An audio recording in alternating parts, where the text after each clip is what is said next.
Pause for a sec. I'm Mark Seifter.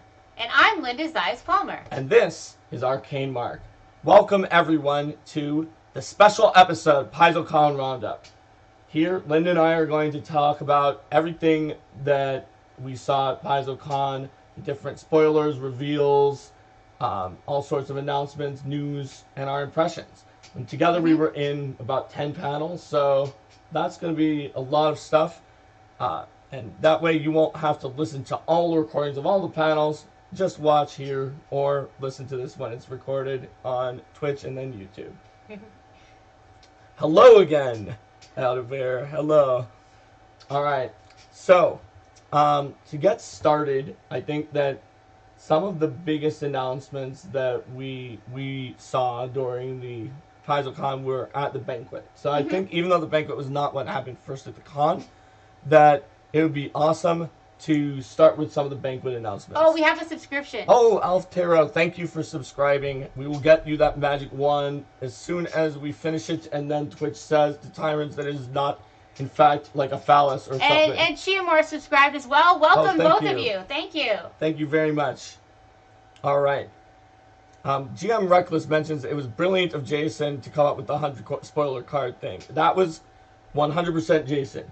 As soon as he said it, we all said, that is really smart, but also you might kill yourself, because when Jason said it, he said, we have 400 people at the banquet. So I said, 4 sets of 100, right? And he said, actually, no, maybe we can do 2 sets of 200. And I said, Jason, I made 82 cards for my Fighter Squad game. I really don't think you could do 2 sets of 200. He's like, no, I'm going to try it. Probably won't take that long. And then eventually he was like, okay, I'm staying this day until it's done. And he stayed super late that night. And the next day I got in, and it's like, well, did you finish? He's like, yes. Yeah, we did 4 sets of 100. So for folks who haven't seen the Pathfinder spoilers, hashtag #MyPathfinderSpoiler, you want to talk a little bit more about the kinds of things that are on there? I'm gonna type it into the chat right now. So it's hashtag #MyPathfinderSpoiler. This was not the first thing in the banquet, but it is the coolest thing probably that we've ever done in the banquet. So at hashtag #MyPathfinderSpoiler, people are posting from 100 different cards that were full of 100 new things. Hey, it's Kate Baker. Hi, Kate. Hi, welcome. Kate. Welcome. All right. And DK Mulladon says Fighter Squad. Yes, it's DK. Were you in the game? Yeah, it's Dennis from my Fighter Squad game. Yes, Hi, he was Dennis. in my game. I can tell because it's his first initial and his last name. Well, there you go. Yes, Fighter Squad was victorious against the Throne of Chaos. So my Pathfinder spoiler is 100 different spoilers that basically tell a lot of the story of some of the things we add to the game, basically because you guys wanted them in the game. For the most part, like, we were analyzing those surveys and the message boards like crazy, looking for things that people wanted to add, people wanted to remove or tweak, and then Jason set himself the task of finding what those were after the fact and putting them into cards. Some of them are basic concepts, which makes sense because Twitch followers who maybe aren't as tuned into the playtest as a lot of you guys might be who are watching this would be able to read all of them and see the basic things, and it would help understand what the later things were. I hear they've got, like, what, 92 of them now? Well, I heard Edward said they're still looking for number 6. Oh, and Fedora Ferret, who's a fellow guide writer, like myself, written some guides for classes in Pathfinder First Edition, is wondering if I palmed copies of the 8 we still need. So funny thing about that, which is that I didn't palm any, but Jason had us try to give back a number that were equal to the number of empty spots at our table to him. But I had one extra because there was someone at my table, but he like ran away a few minutes before he would have gotten his card. And one of the other people at my table loved dwarves so much that he somehow managed to, like, it was number 12, which was about dwarves. He somehow managed to get number 12 despite that not being one of the ones from my table. So I decided to give it to him so that he could be like the Baron of number 12. And he gave one to No Direction, so it eventually got out, but it would have been interesting. Well, what was that one that Jason was saying was his favorite? The one about having Jason's favorite is the flying cat. So cute. That I ordered that piece of art, or I guess I wrote the brief, and art always technically orders the art. We sometimes call it the art order. It gets confusing. I did not expect it to be so adorable. Even the sketch of it looked like a final piece of art. It was adorable and had glasses. And the final has no glasses. Likes it too. Yes, everyone likes the flying cat. And you know what? The thing that made me think that I should order it was actually you guys on the forums, because who was it? Quid S, someone on the forums that started a thing about the thing that matters most for familiars is can I have a flying cat? And a bunch of other people on the forums were like, yes, this is the most important thing. So I said, all right, we're going to have a flying cat in here as one of the familiars.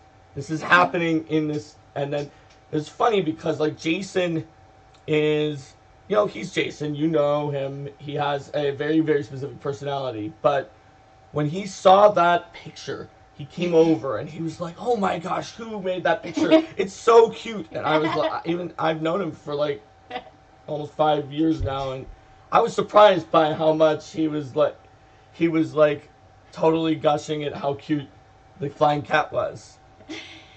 And Steve says that's proof that harassing designers on the forums pays dividends. Except I would say that's not true, because Quid S wasn't even harassing us. He was just, or she, I guess, I don't know. But Quid S was being very, very excited about the idea of familiars and flying cats, and started a whole thing. It was not at all about harassing. It was about just being hopeful. And it turned out that, yes, subtle harassment. Fair enough. Sheppy's Flying Cats, Eyes of Robes, Dinosaur Forts, PF2 has it all. You forgot Bugbears as a playable. Oh my god, yeah. So, anyone who's watching, Bugbears are not a playable character option. But what happened was, let's talk about, other than the spoilers, which are themselves amazing, I would say one of the biggest announcements of the banquet that might be a surprise was the 3 new playable ancestries that are coming out very soon after the core book. Speaking of cute. According to the slide, that would include bugbears, but the slide was wrong. Hobgoblins, who, as people who were very clever and read the map on Paizo.com have discovered, have their own nation in Oprok after Iron Fang invasion. Leshies. I was going to say lizard folk next. Like, people are already saying Leshy in the chat. Okay, that's true. That's true.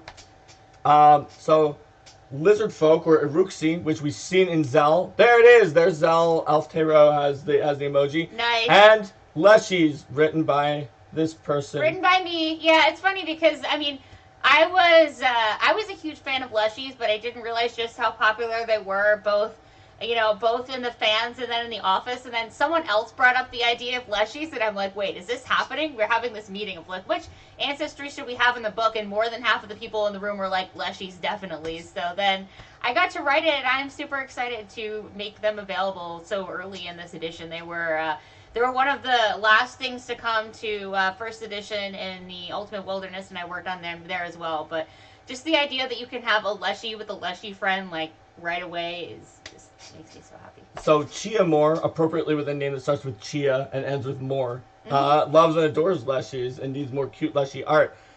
You should come. You should see Linda's wall in the office is covered in every piece of Leshy art, plus one that never made it into a book of Adowin creating a Leshy.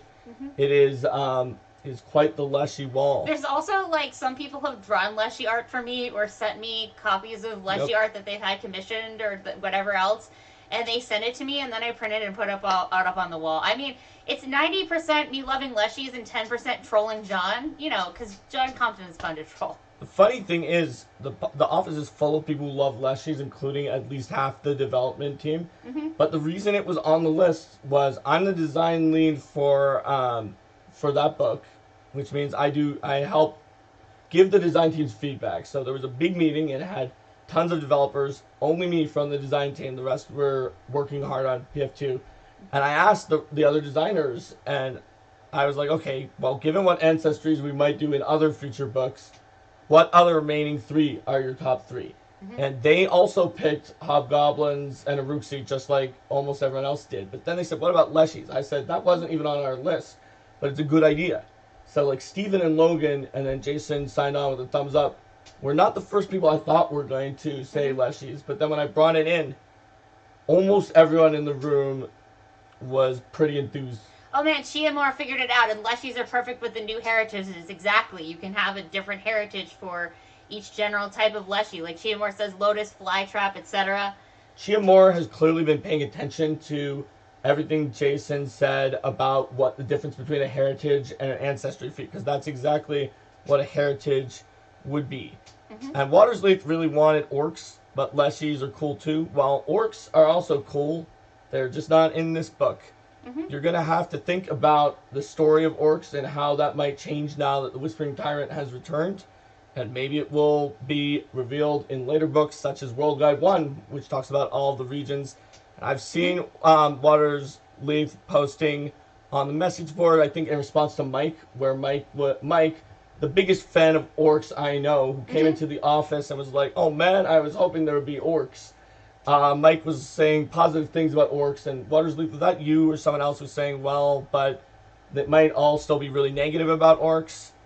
Let's put it this way, maybe, but Mike would not be so excited about it if that was really the case. And I can't reveal anything about orcs else than that, because I'm not going to spoil new things here on my personal stream, but there's a lot that isn't new that has been said somewhere at PaizoCon, and we're dredging all that up and bringing it straight to you. And Steve is asking, is that Michael Sayer? Yes, Mike is Michael Sayer. He is the fourth developer on the organized play team. Yeah, he's primarily does Pathfinder Society, but he's been branching into Starfinder Society this last month or so as well. So Rico the Bold, I'm sorry about Dinosaur Fort. I wrote it on Christmas just as a fun thing for the message boards and put it into the spells file. And sadly, at the 11th hour, it was like one of the last spells that had to be cut to make the spells fit. Wasn't Jason saying that just because it didn't fit in that book doesn't mean that it won't show up somewhere down the line? Yes, although I have to warn you that the editors are concerned about a spell having exactly the same name as another spell with one letter change, so it will probably be called Dinosaur Fortress. I'm going to warn you that down the line, but we should be able to get Dinosaur Fortress. It's still a giant fortress made that's filled with dinosaurs. So, yes, it has 4 T-Rexes, and it's made of dinosaur bones. And it's just a giant fortress, and the T-Rexes don't attack you, but they will attack other people who dare to come into your dinosaur fortress. So, yeah, I would say that World Guide 2 might not have been the book people expected to have a really big announcement, but 3 ancestries plus 5 organizations is going to be, I think, really big for a lot of people. Game Mastery Guide, as we have announced it, I can now say, remember on the message boards, if you've ever seen me posting and being like, well, there's these really cool things that we're going to be able to do in some unannounced book that can help you guys modify your games or have some extra subsystems and all this stuff. It should come out pretty soon in the RPG line after the first launch spate.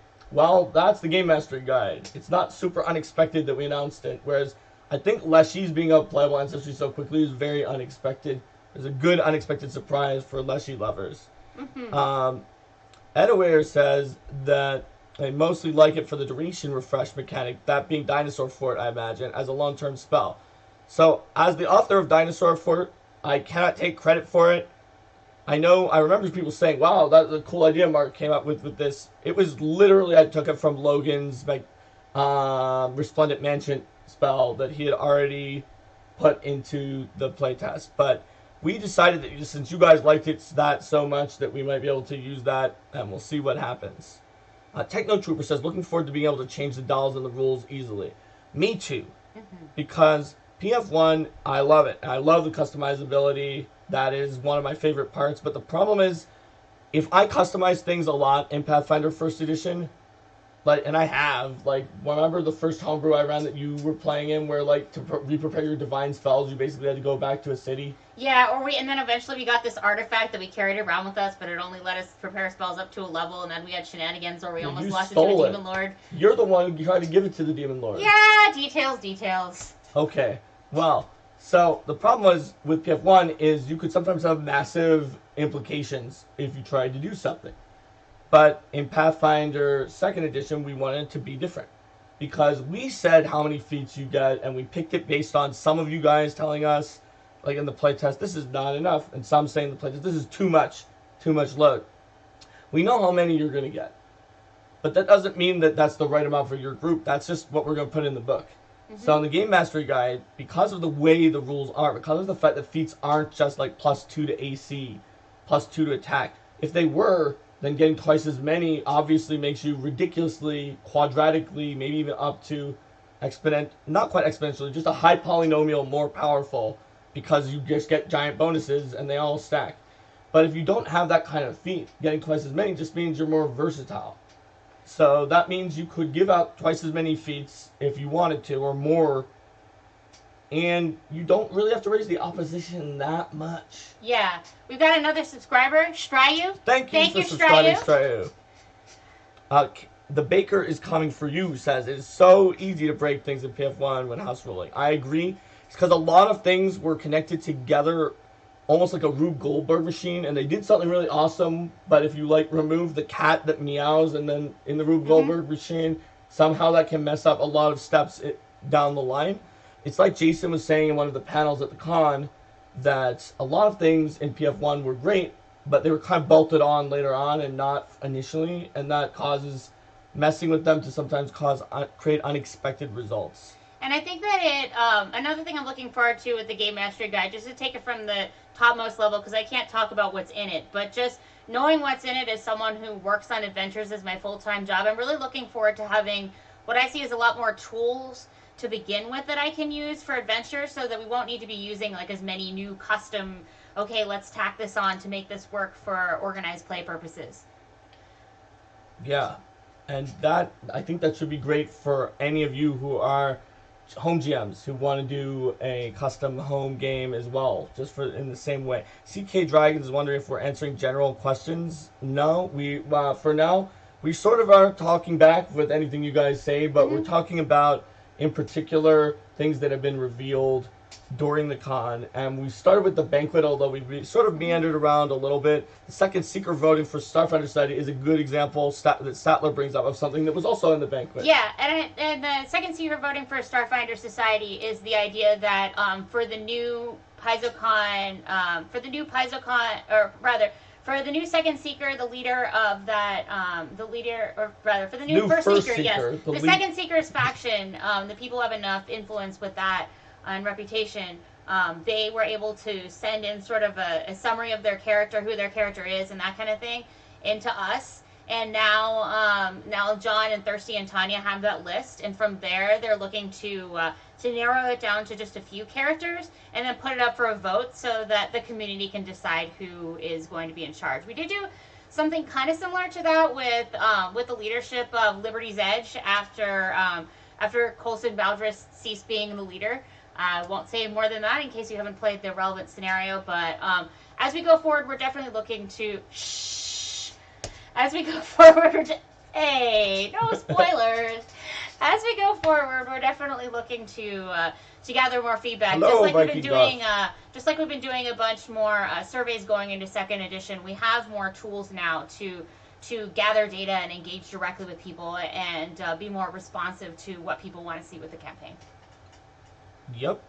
So the Baker's coming for you says, seeing existing ancestries and what was spoiled, it seems it should be, quote, easy to create homebrew ancestries. I appreciate that a lot.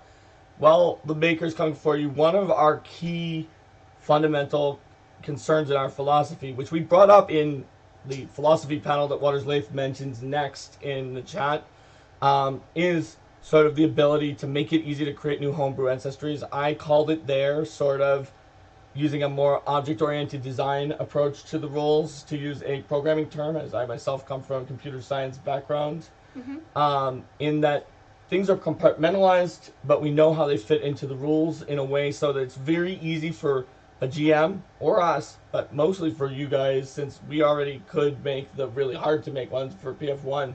We want you to be able to make your own new stuff, and we want it to be easy, and we don't want you to have to worry as much that you've broken everything for making it.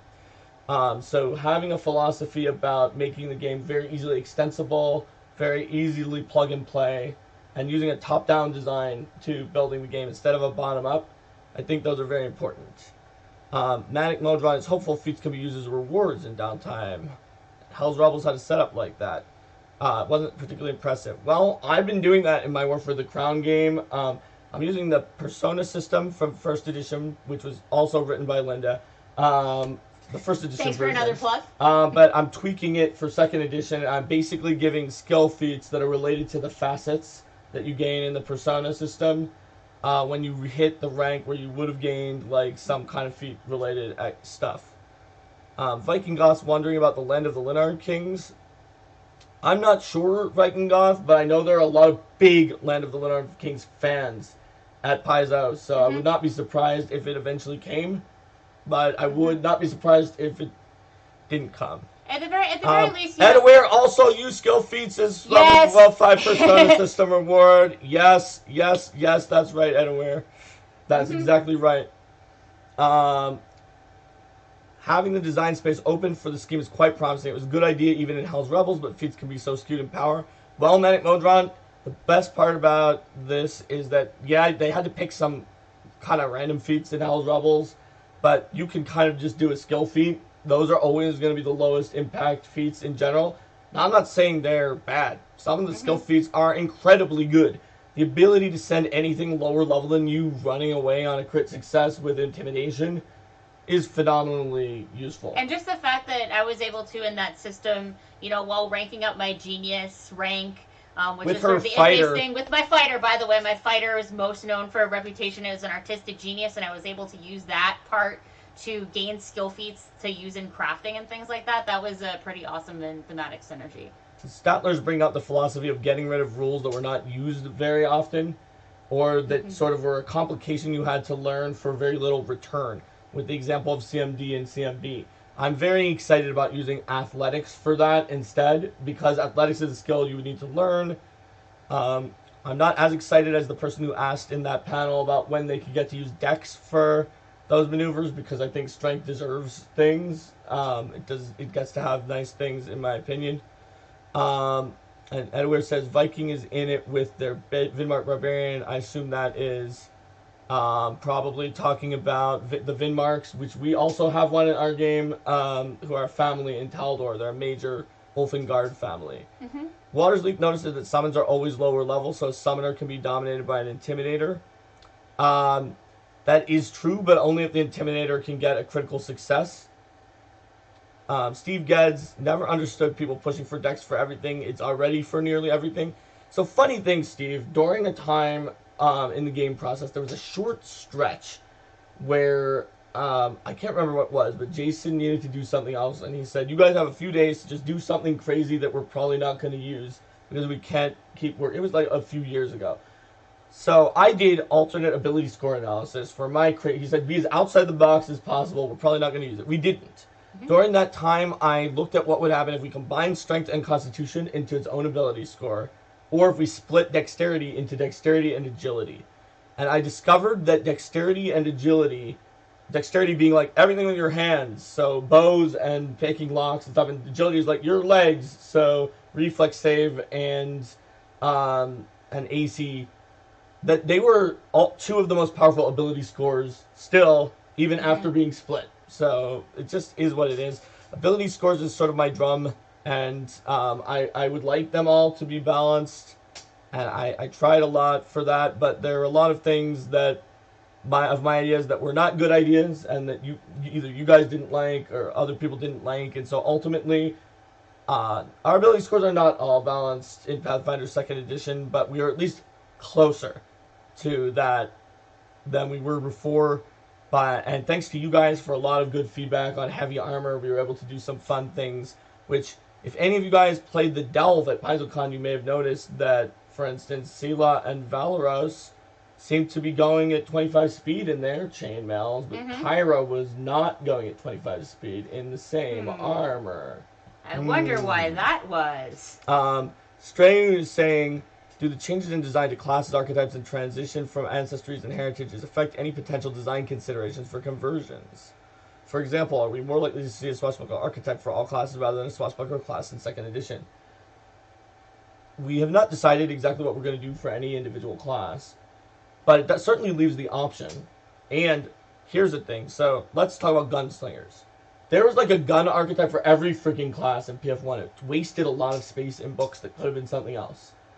Now, whether we make a gunslinger class or not, we could have you do a little bit of guns archetype. It would either be the gunslinger archetype and there is no class, or it would be the gunslinger archetype and there is a class, and therefore it's a multi-class archetype for gunslinger.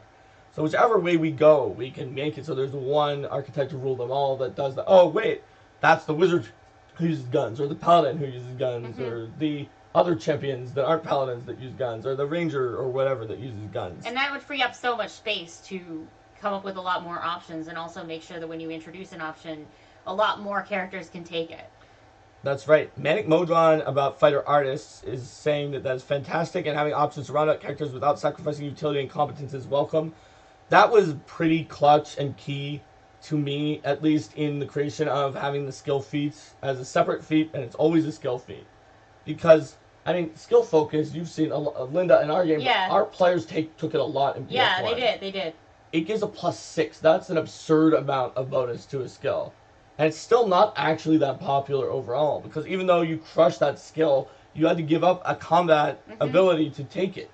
And also, it's not as interesting because it's like just a number compared to like if you want to take something utility. I feel like in general, I want to have something that's going to unlock something new or let me do something different with it. Yeah, it's not as exciting. Even if I created a feat called Skill Dominance and it gave +100 to a skill in PF1, there aren't even that many skills that people will be like, no, I still want Rapid Shot. It doubles my number of shots. So it's clear that skill feats based on our evolving understanding from the Vigilante and the Kineticist and some classes that had abilities that had to be a social talent or not for the Vigilante, that we just needed to put them in different places so that you could feel, I'm taking my skill thing now. It doesn't have to be a fighting, a combat, a weapon thing. It's my skill thing. It's going to round me out. So that's exactly what we were going for there. Kate Baker said, yay for Smashies. Yay, Smashies! I'm having a lot of fun with my artistic Smashie. She hits hard. And if she hits hard, she makes awesome armor. It's pretty great. Question for Flavor talking about fighter artists. I've had people pick up lures with their rank ups because it was flavorful and functional with War for the Crown's social systems and made sure to highlight that. Will future published adventures have a sort of guideline for players aimed at showing what lures can be useful beside enemy recognition and similar? Could I hint lore wood carving could be useful? Well, that seems like something for the player's guide for an adventure path, right? A player's guide would be a great place to put what would be some good lures. And think about this. The guide to... Oh, wait. Actually, so Cathos Biller ninja'd me and said that. But think about this. The guide is going to give you backgrounds. And those backgrounds are going to have lures. So those backgrounds can have useful lures. Unlike, say, Doomsday Dawn, where some of the lures, like Dominion of the Black lore, were very useful. And some of them were just not useful at all in any point of the adventure. Let's see. Watersleep wonders if they're going to be turnip-based archetypes. Well, if there would, they would have to involve Plaguestone. Another thing that was announced at the banquet, since we are meandering around, but the banquet announced Fall of Plaguestone, the first adventure at Who Hares played Crypt of the Everflame, the first adventure for Pathfinder 1st Edition. It was written by Jason Bowman. Well, Fall of Plaguestone is also written by Jason Bowman, and he's trying to capture some of the same sort of beats and things that he did to learn about Pathfinder 1st Edition with Crypt. He's trying to teach about Pathfinder 2nd Edition with Fall. And one thing he said at the banquet, and which I'm going to double emphasize, is that Jason was not only doing this for you guys to learn about the game, he was doing it for all of everyone at Paizo, who, when 1st Edition came out, they knew how to write 3.5 and had done things very, very similar. Now, this is the first adventure in a new system. He wanted to show how many cool things you can do with access to weird types of cool stuff in the adventure for future authors, for third party and first party alike. And so if you play Fall of Plaguestone, you're going to get some really cool stuff that you're only going to find from Fall of Plaguestone. If you meet someone else who has that item, it's like, oh yeah, that person was also did Fall of Plaguestone, and it's pretty cool. Lore dinosaur for it, or dinosaur lore? Dinosaur lore, I don't know. Dragon lore might be good for Age of Ashes, I'm hearing. Viking Goth says his barbarian is expert in brewing. We just got into book 2 of War for the Crown. She's been smoozing with nobles by complaining the wine should have been aerated in advance. You know what, Viking Goth? Our War for the Crown group has a similar they don't have an alcohol lore person, but they have like a saying, which is that every time they've like decided not to sell expensive alcohol and used it in the adventure, it's like made 10 times its value in whatever they got. We've used alcohol for bribery so much in that game. So for now, it's like we never sell. It's like, hold on to it, keep it, never sell it. It says 20 gold pieces, we're going to get so much more. We're going to get this noble on our side. We're going to get, well, I don't want to get into spoilers, but it's been kind of ridiculous. There's at least one noble in part 2 of War for the Crown who's very hard to influence but loves alcohol. Mm-hmm. We did not have alcohol lords, and that noble was one of the hardest ones for my group. I'm betting Viking Goth took care of it. Alright, Team Rock says that alcohol strategy works in the real world, so it's realistic that it works in games. That's probably true. Let's see. So also at the banquet, there were some Starfinder announcements, such as the threefold conspiracy, where Greys and Reptoids and other conspiracy type aliens are taking over, and of course Attack of the Swarm, the big AP. Speaking of things with exclamation points in their titles. Attack of the Swarm. Edwir says, you guys have said repeatedly you wanted all ability scores to be valuable. Now that focus isn't charisma based, there's something else propping its value up outside social skills. Well, no. Remember where I said earlier in this stream that we did not succeed at making all the ability scores equally valuable? We didn't. That is a thing. It would have been interesting if focus was charisma based, but what we did with focus is even cooler because you. So this has been revealed both in the My Pathfinder spoiler and in other places. You can get your focus back by like praying if you're a cleric, or studying your book if you're a wizard. So you know how if you like in Gorham's article, it was like after a battle you pray to Gorham for a great victory. But if you were playing in PF1 and you're a cleric of Gorham, you're trying to role play, and it's like, all right, the battle's over. I pray to my knees and say, oh, great Gorham. And the wizard is like, shut up! I have Cat's Grace, and I also have Shield, and they're wearing off in 3 minutes. We're going. I'm praying to Gorham. No! So now... Don't be that player. Now, there's a reason why you're praying to Gorham that gives you something mechanical. So if the wizard says that, it's like, well, I'm not going to get my focus point back. And by being able to pray to get back your focus point, it means that, you know those focus spells, right? Like, they're what makes you unique. They're something you have that probably other people don't have. All the wizards have magic missile if they want to, right? And, like, any cleric might have heal, but not every cleric has your focus spell. So you get to do the thing that's reaffirming of what makes you special more often. And I think that's super cool. Well, we've got some more comments on things that were announced in the banquet. The Magic Officer Starship role. Oh yeah, the Magic Officer Starship role, so that Bug Daddy can do can do something in Starship combat. That sounds like a good idea to me. I think that's going to be very helpful. And it's talking, when you say Bug Daddy, that's Mystics, right? Yes, when I say Bug Daddy, that's Keskadai, the iconic mystic, if you bring it in. Water's Life cannot wait for Magic Officer. So that's actually one of the cooler things for Starfinder that I saw at the banquet, which I did not know, though I was suspecting it, because they kept saying that they did something for Keskadai. I just didn't know it was Magic Officer. Let's see, what other things were announced? So we talked a little bit more about World Guide 1, and it has many different archetypes, such as the Pathfinder Agent. The Pathfinder Agent has a mechanic in it that is not unique to the Pathfinder Agent dedication, but is one mechanic I really like that we added after the playtest, and only had to add after the playtest, because all of you guys, and by all I mean not all, but most, wanted us to make people who are untrained not advance their proficiency at all in anything that they're untrained. My War for the Crown group, all my players, including Linda, are always they were not very happy when we did this. So, the Pathfinder Agent and several other ways, you can advance your level if you take the right feats for it.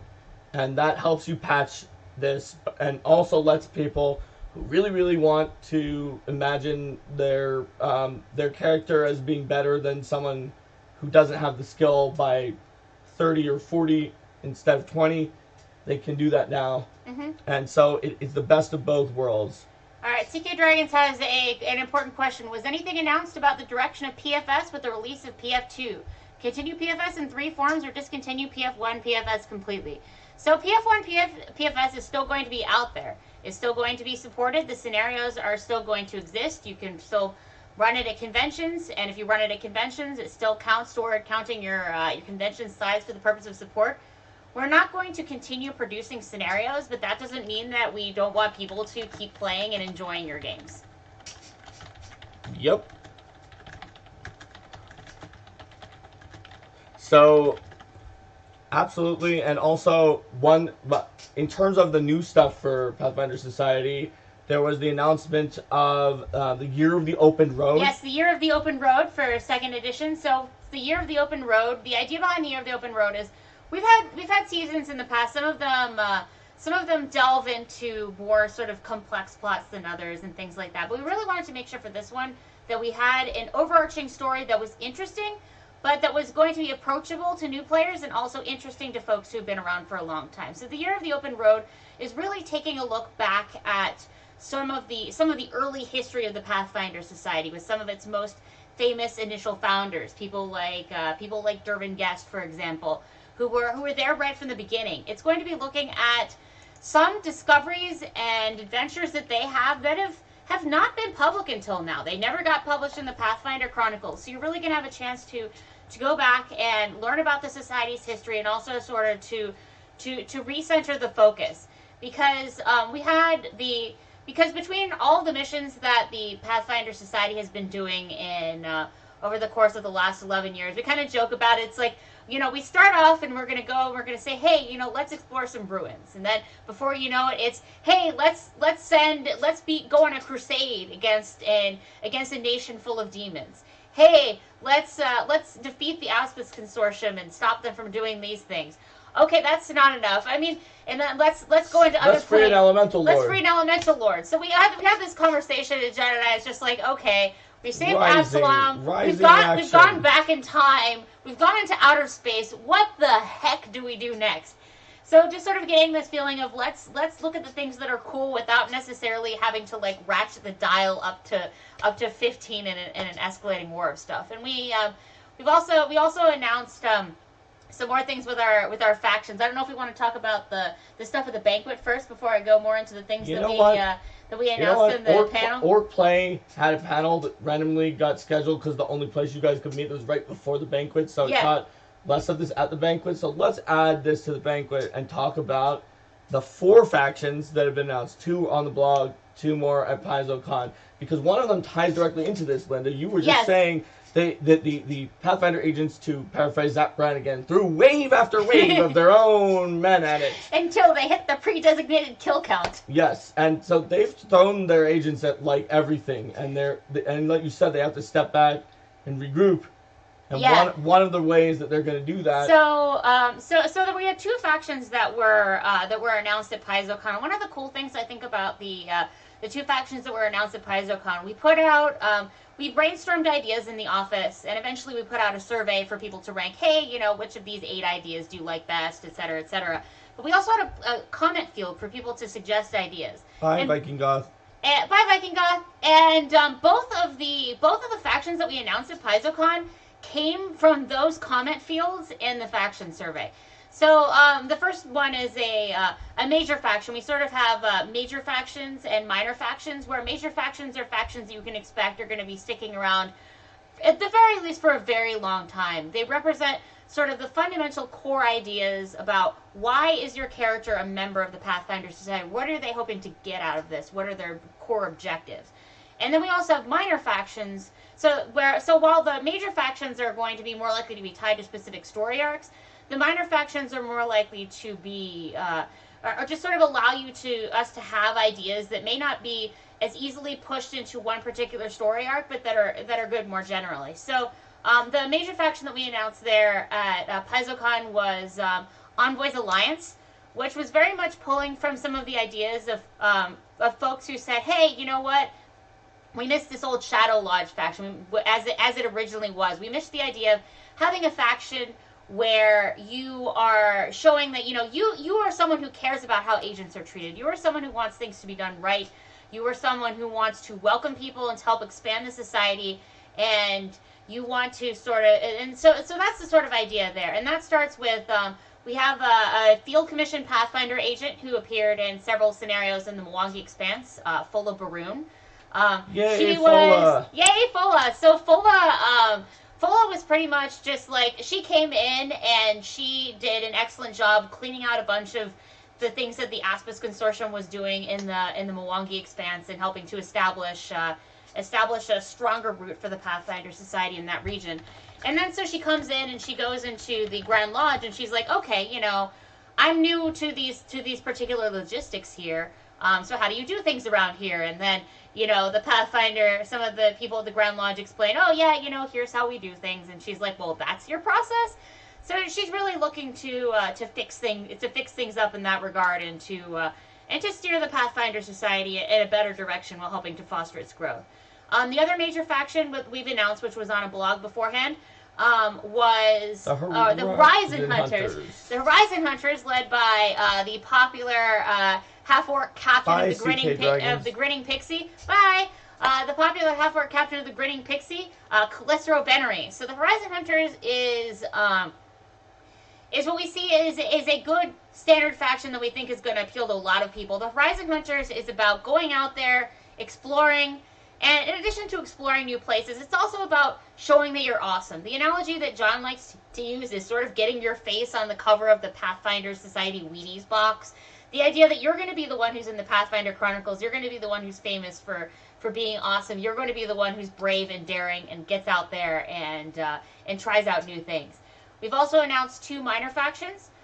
We have first off in the blog before, we have the Radiant Oath, which is a faction for people who want to use the Pathfinder Society's resources for good. So you'll see some familiar things here to the Silver Crusade faction here as well. And we have the leader for that is the NPC Valais Durant. Yay, Valais! Who is another very popular character who showed up in several scenarios. And Valais's whole story arc has sort of been she started off dealing with some serious demonic influence. I don't want to get into all the spoilers here, but there's an arc where the PCs look to help her move past and fix sort of those problems. And then you see what happens to her in the end. She becomes an Aasimar, and that is determined by the reporting conditions on a particular scenario. So there's this one scenario where, depending on the reporting, Valais would have either been lost forever, she would have become a tiefling, or she would have become an Aasimar. And because of the successes and the decisions that players made in that one particular scenario, that decided that she was an Aasimar. That decided that she really was impressed with what the Pathfinder Society was able to do, and that she wanted to be able to help others as well. And she's someone who really understands. She's not just going to be rushing out there and being like, oh yeah, it's evil, let's just smack it. She really understands the concept of redemption, the concept of how things aren't always as simple as they seem on the surface. This ties into the question you guys asked earlier about, is Pathfinder Society also going to use the reporting data like Starfinder Society did? And totally, yeah, here we definitely did. And then the other faction we announced at the banquet is the Verdant Wheel. So the Verdant Wheel very much came out of one of the more frequent comments that we had on our when we had the open commentary in the survey was nature faction. Can we have a nature faction? So we tried to do a nature faction with the concordance of elements, focusing more on the balance among elemental forces, the balance and the changes in nature. But it really came across to people a lot more as a faction that's about the planes, and not so much as a faction that's going to welcome your character if you want to play sort of that typical, the druid, the ranger, the tree. Hug. Yes, if you want to hug trees all day, like, you may not have felt it as welcome in that faction. So the idea there is that the Verdant Wheel is a nature faction. It's about the cycles of nature. It's about protection of nature, but it's also about, sometimes things need to be destroyed. Just the sort of the cycle of life. And the leader of the Verdant Wheel faction very much believes in letting people follow their own wisdom and how they go about this. And it's a funny guy. He's in Uruxi, or Lizard Folk, as was announced at the banquet, is going to be available for PCs to play very soon with World Guide 2. So he sort Yeah, of it's actually really funny when this leader was first announced early to the venture officers, the venture officer dinner. One of the venture officers is like, "Well, that's great, but my players are going to get really mad that you made a faction leader, and that there's not going to be a book that comes out with the lizard folk and for we're them to like, play really soon." And then nobody could say anything because it wasn't we announced can't say then. anything, but you're going to hear very soon. All right. Yeah. So Bye, Steve. Thanks so much for the cheer. bye. And we also have, and so where was I? I was talking about I was about to talk about the faction leader. So the faction leader for the Verdant Wheel is, well, where is he from? Nobody really knows where he's from. The org play team doesn't even know where he's from yet. But he's sort of this guy who is very mysterious about exactly where he's coming from or where he's from, but he always seems to know, like, oh, yes, I've been in Taldor this time of year. You should know that this thing and that thing and the other thing. The trees are lovely in this particular part of the nation. But he is someone who just sort of who sort of just kind of snuck into the window in the Grand Lodge. He shows up in Creighton Shane's office with this giant stack of Pathfinder Chronicles, and they all have things that are scratched out and marked up, and he's like, did your people even go here? Did they even, is this, what accuracy is here? Here's all these issues. You should probably take a look into this. And Creighton Shane's like, huh. Well, that was interesting. Did that, and then he goes back to, staring at his orchid or whatever else Creighton Shane does when he's tripping over his rose. And the new faction leader just climbs up a wall. And the new faction leader just, climbs up a wall and leaves. And the next day he goes to, the new faction leader goes to Amber Spalson and does the same thing. So the idea is that he's sort of going around and he's saying, like, hey, you've missed these things. And he's drawing astrological diagrams all over the So then they keep seeing signs of him. It's just like, okay, now there's an astrological diagram that's been drawn over the streets, and he said that, we need to keep in mind the unique features of this particular planetary alignment, or he's gone down and reorganized some of the collections, the butterfly collections. He's like, oh, well, you got to get these species in this order and things like that. So he's sort of he just kind of showed up and he keeps fixing things. And so eventually the society's leaders are like, okay, you know what?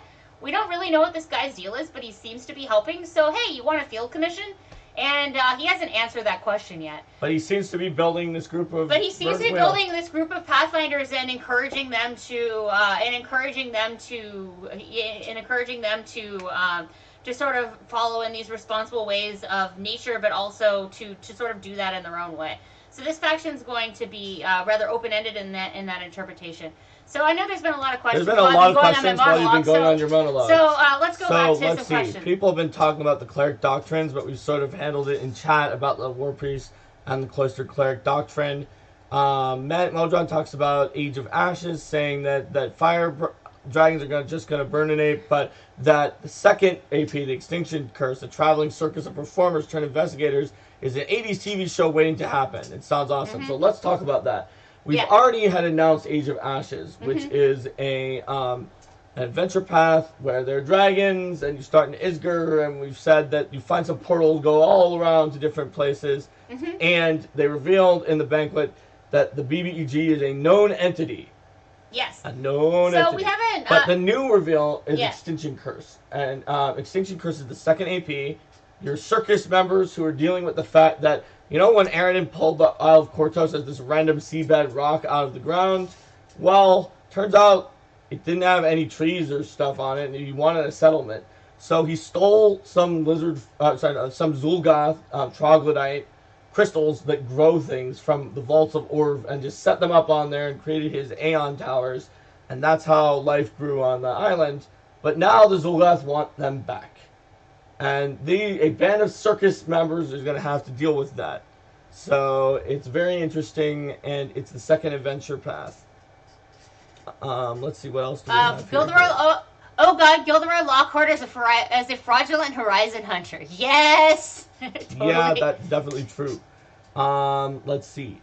I like Oblivion Host has potential to grow Jason and Dan and have that web domain name. That's thinking ahead. Yeah, that could be a lot of fun. And a question that isn't a spoiler, you might be able to answer with this understanding. Your comment is not an endorsement or acknowledgement of future product. What 30 product you're requesting your figures get made? Let's talk about third party. So if you are a third party person or you know third party companies that you like and want to get them on board, uh, it was announced at the banquet that third party publishers who sign a special agreement and NDA, of course, will be able to get the rules as early as potentially June 14th and be able to start making products for on release. And that's going to be super cool. I'm very excited about some of our top third-party companies. You guys may already know that Paizo is working with Legendary Games, a third-party company, on this game on tabletop crowd-funded Kingmaker product. So Paizo, sort of starting out as being a third-party company, are major cheerleaders and fans of our third-party companies as well. And we really, I mean, hey, I started by writing stuff for third parties with Secrets of the Masquerade Reveler and all that jazz. But in terms of your specific question, picking one third-party product, like, I just see so much potential in the engine of second edition that I can't even begin to wrap my mind around picking one favorite thing. I'm just excited to play in the toolbox. There's so much design space. Too much design space. And people are talking about Divine Font, so Rico the Bold says, Divine Font, Cosmic Sands. Chiamore saw one of the Pathfinder spoilers about mutagenous, how it granted proficiency in unarmed strikes. He's concerned about what that means for the types of characters I typically imagine as mutagenous characters more along the line of Geralt of Rivera rather than Hulk or Dr. Hyde. So, you definitely can still get proficiency in anything that you want. Whether you want to be the Witcher or Mr. Hyde, and in fact, getting advanced access to unarmed attacks just means you can more easily take some of those feats that you guys saw in spoilers for the multi-class archetypes on the slide, which let you transmute having better proficiency in one thing into better in another thing. Kate Breaker is writing one of the Extinction Curse books. That's right. It's going to be awesome. Kate. It's going to be awesome. I'm looking forward to it. I bet it's going to be underwater. Hey, she doesn't always write things that are underwater just because we keep tapping her to write underwater adventures. Yeah, but it was about an island that was raised up from the sea. Now, it probably won't be underwater. Can we have to someday give you something that doesn't have to do with water? Then again, if you want to write more underwater adventures, just let us know. Let's see. What's the next thing Jason will reveal that you didn't know you were allowed to reveal? My favorite accidental running gag from this spoiler season. I don't know what Jason's gonna reveal that, like, when Jason reveals it, that becomes something that we're allowed to reveal, but we sort of follow the lead of people who are higher up on the totem pole when it comes to revealing things. That's why here in this chat we haven't revealed anything that's never been said, but we have said some things that have rarely been said or only said to a few people and put it into a bigger venue, and you guys can go and tell other people that as well. So have we covered, I know we've been very back and forth. I think we've covered all the big banquet announcements except, so the first world guide is Lost Zones World Guide. The second one is Character Guide, and the third is Gods and Magic, which will allow you to play hundreds of different important... Well, Param's got a question. Or Param Underhill does. I don't know if that's the same, our Param, but what is the one change from playtest to final you hope most current 1E players learn/understand? That's a good question. Alright, Param Underhill is our Param, and everyone's Param. Okay. I don't know. It's too good. Now I'm thinking about it. There are a lot of them. Okay, I'm going to cop out. Sorry, Param. But... Are you going to say Resonance? No. I'm not going to say Resonance. That's not a cop out. The one change from playtest to final that I hope that people learn and understand, and that is actually a hope, this is not as much of a cop out as it seems, is that playtest is the playtest and that the final is Pathfinder 2nd Edition. They are not the same. Because every time I was at the con and I asked, how many people have played Pathfinder 2nd Edition? By which I mean played here at the convention. And by the time I finished the sentence, a bunch of people put down their hands. And then I asked if they played the playtest. A lot of people think that the playtest is Pathfinder 2nd Edition, that there's no difference. So the top thing that I hope that they will understand is that they're not the same. And that we've made a huge number of changes based on everything and anything that you guys have given us in feedback.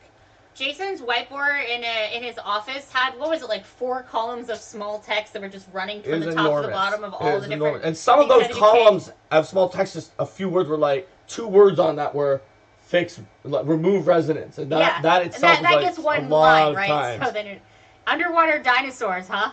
Underwater dinosaurs. That's what it's gonna be. Like dinosaur, like a Cthulhusaurus. Or plesiosaurus was not technically a dinosaur, but it's close enough. Fair enough. But I would say that just realizing that they're not the same, and that even though, yes, obviously the core chassis, the 3 actions, the things that you guys liked, we kept. So they're going to be very, very recognizable. Mm-hmm. But one thing that a lot of people don't understand, I'm going to add this on to this answer, is that, first of all, they're different games, but second of all, that even if you see a lot that's the same, that doesn't mean that the play is the same. For instance, the Hunter in the playtest for Advanced Class Guide and the Hunter in the final Advanced Class Guide, the number of actual changes that Sean made to the class were pretty small, but the gameplay was vastly different, and the Hunter was vastly improved and more powerful in the final from a few very small changes. Now, there are more than a few and more than very small changes to the playtest, but just from the playtest to the final. Just because you see a lot of things that seem familiar doesn't mean that it's not going to be hugely improved, especially if you're one of the people who gave us feedback of things that you didn't like in the playtest, on the survey or on the message boards. So Striyu asked, what new design space are you the most anxious to work with and expand upon going forward with 2nd edition? For me, it's the potential of the 3-action system, because a lot of times in both making mechanics and also making adventures, the fact that anything that the PCs were going to do that was substantial was going to have to compete with the standard action. It was going to have to be as good as, the casting a spell, as good as the potential to make a full attack. Meant that in a lot of cases, using skills to interact with people, having more dynamic hazards and haunts, and just in general, the amount of flexibility that 3 actions opens up is incredible, and I'm looking forward to that. To that, and just generally all the different ways we can use it. All right. Good night, Statler. Good night, Statler. And other East Coast people. I agree with Linda that is super awesome. I'll pick something else, though. Mm-hmm. But, yeah, a lot of people have been saying, just that have been playing it at the convention, they can see, especially in monster design, that the 3-action system allows the monster design to really sing and come to life in terms of, wow, this is what's cool about this monster. In fact, in the Roundup thread that maybe many of you guys saw, the link on was exactly with one of my players who we were all playing Monsters at Unreality Incursion talking about that same point. But I would say that for me, other than the possibilities with the action system, I think that the way that we designed it to make it easier to do variants, because I love the variants in Unchained, and I'm looking forward to those variants in Game Mastery Guide, just because that's something that's soon. So it's on my mind, and I really am going to be excited for when you guys can see that, because even if you get the game and you're like, I love this system, but there weren't enough feats, like, the first rule is this game is for you. So there are for your group, or this is too many feats, too many decisions to make. You can have fewer. I don't like adding my level to everything. Could we just have it flat, like other games, like I guess 5e and some other games where you don't really get that much stronger than the lower monsters, and even a bunch of bandits could be a threat at higher level? Yeah, we can do that too. There's a lot of things we can do, and I'm just excited for the future of the possibilities that variants open up as well. Yeah, and as a part of the 3-action system too, I mean, it's not technically the 3-action, but sort of the action economy, the huge flexibility that's opened up with reactions now that it's no longer just like, oh, it has one attack of opportunity, it has multiple attacks of opportunity, but that'll add so much more dynamic potential both for character design and also for having monsters that react in interesting and exciting ways, and no longer having to be like, okay, yes, this definitely has an attack of opportunity, so I have to do this, and so forth. Right. I mean, we had a delve, and at the last slot, Cosmo sat down with like this mammoth miniature with clown hair that had been made for him custom, and he used the step block we had in the delve, but he was like, I want there to be a reaction, this doesn't have a reaction. And I was like, well, the mini has a skull whoopee cushion. So he instantly on the spot created a reaction where when people tried to stand up from prone, they stepped on a whoopee cushion, releasing a noxious gas that caused all adjacent creatures to roll a fortitude save or become sickened. And then it had a special reaction. That was we come up with between Cosmo and me within about 5 seconds of crosstalk on the fly in the middle of the encounter. Let's see. Kafald's Bylore says flexible sorcerers and occult bards were two changes that I, Mark, expected the players to dislike, but they ended up loving. Are there any other changes like that? Well, I would say like Primal Druids was one that I more expected people to like, but was equally popular. I guess I expected the champion decision to be less clear cut. I thought it was going to be more like half and half, but wasn't. Not to say that the champion was 90%, 10% like the occult bards and the flexible sorcerers, but it was more clear cut than I thought. It was not as agonizing of a, oh crap, we have no good answer to this. You guys did want more champions to be allowed, and a lot of you said as long as the paladin is the one that's lawful good is what's most important. Let's see. Rico the Bold needs more fighter squad rules. Edovir says a lot of divine magic seems alignment based. So divine magic is the confluence of spiritual and vital essences. So there are two sort of axes of essences. The essences that build all magic and really a lot of things in the universe. The two essences that are building blocks of objects are material or matter that builds physical objects, and spiritual essence. It's opposite. It builds insubstantial things like the soul and the afterlife and the outer sphere, all built of spiritual essence. There's also two essences that sort of build up, I would say, instead of building things, it sort of builds concepts. And those are the mental and the vital essences. Mental essence is all about thoughts, things in the forebrain. It has emotions, but emotions that are rich to experience thoughts, memories. And then you have vital essence, which is the life force. It's like the prana or a universal life force, but that is also what brings things like animals, which have very little mental essence, their instincts. And it's what means when you come back as an undead and you're using the negative part, vital essence is life and death energy. You're using negative energy meant for destruction. For creation, it's corrupted and you get these evil instincts even if you were good to begin with. So when you combine the vital essence, instinct, faith, life, with the spiritual, things from beyond, especially from the outer spheres, then you wind up with a cleric. Whereas faith in what's here, nature, is primal magic, like a druid. And if you have study of the world around us, that's mental and physical, material, that's a wizard. They study the world around us, make things like fireballs, they manipulate that using their mind and using science, or their closest thing to science. They write theses and books. And then occult is studying the weird, unseen, unknown things of the spirit, and that is mental and spiritual.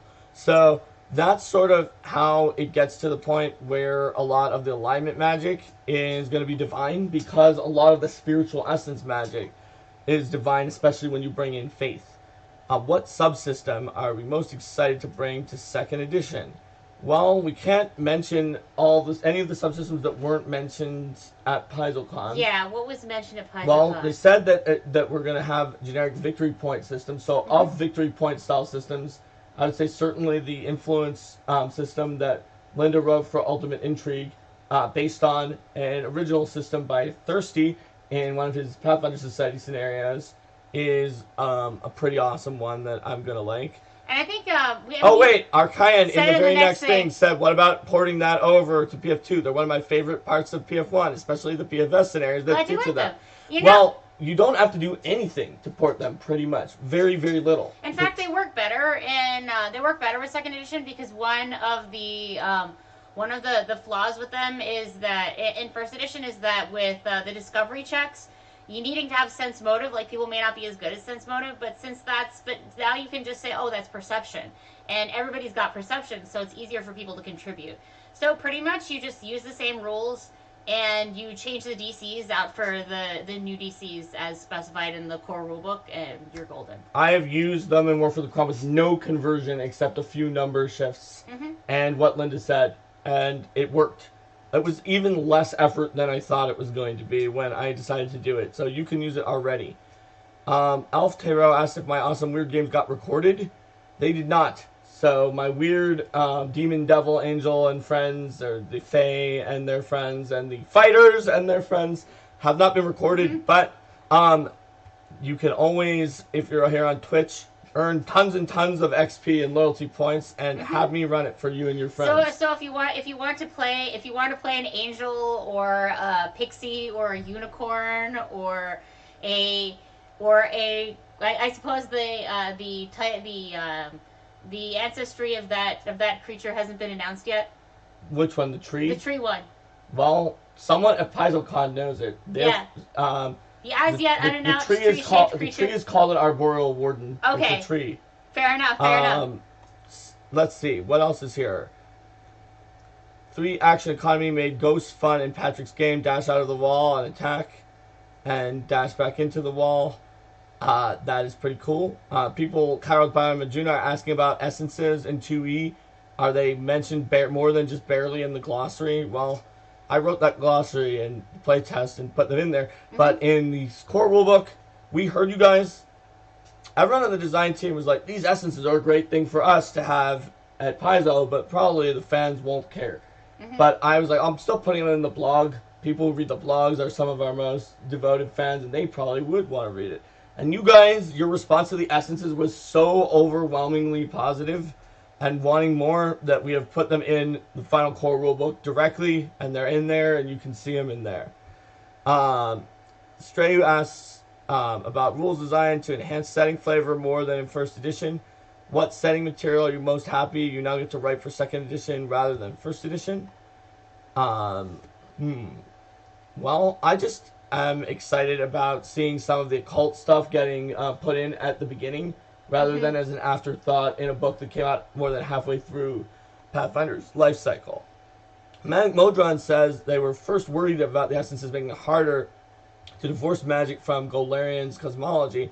Sounds like it would be very easy to do so. I would say yes. Sadar saw the entry for the Create Undead ritual. How many more pro-undead character options are there? Well, there's a lot of overall options that are undead adjacent, but Create Undead is so flexible that you don't need 5 different spells to create undead. It can create pretty much the undead that you need on its own. Let's see. Chiamora says Divine Lens seems like a cool cantrip, but neutral characters seem to get shafted and not being able to use it. Will there be neutral divine magic? Well, as Steven always says, in Pathfinder First Edition, if you're not playing a neutral character, you're mechanically not optimizing, because there's a million advantages you get. You're not going to be smote by anything holy. There are 4 damage types: good damage, evil damage, chaotic damage, and lawful damage, all of which normally don't even harm you if you use, if you are of a neutral alignment. And there's just a whole bunch of stuff you can sidestep and not get hit by. That being said, I wouldn't be surprised if there were some neutral options down the line, but we want there to be a good, like, some benefits, some things that feel good about choosing an alignment that is also targetable by your enemy's effects. So I wouldn't expect neutral to get options that were equally powerful, and also it's the option where you ignore everything else. Let's see. Altira wanted to see here you playing a unicorn sound like. Well, I will say that it depends on the player, but our unicorn player was our most bloodthirsty by far. But was also a real epic badass. And basically the main thing that she did was once she realized that as long as she had a straight line and 2 actions, she could charge and do a lot of damage, she would often like stamp her hoof and back up. Because she needed to go at least 20 feet. She would back up a little bit because there weren't always attacks of opportunity, and then rush forward and do some ridiculous horn attack. Okay. Desna's avatar said, funny that others thought fans wouldn't care about essences. For me, it helps add flavor and verisimilitude to the game and world. I'm with you, Desna's avatar, but not everyone agreed. But we still really wanted to add them, and it was something that we learned from James Jacobs and a little bit from Mark Moreland, but mostly James, about his initial pitch towards these essences. We took them on, we've been running with that, and it's all things that James had in the back of his mind about the essences.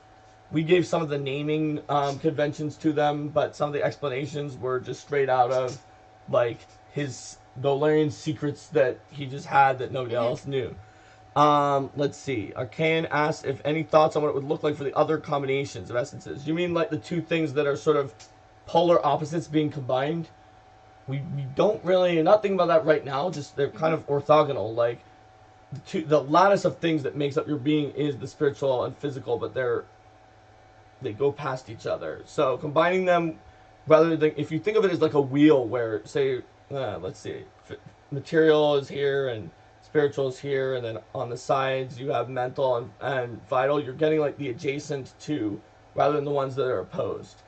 You could do something with ones that are opposed. Nothing's stopping us, but we don't have a skill for them at the very least, whereas we have skills for the other four.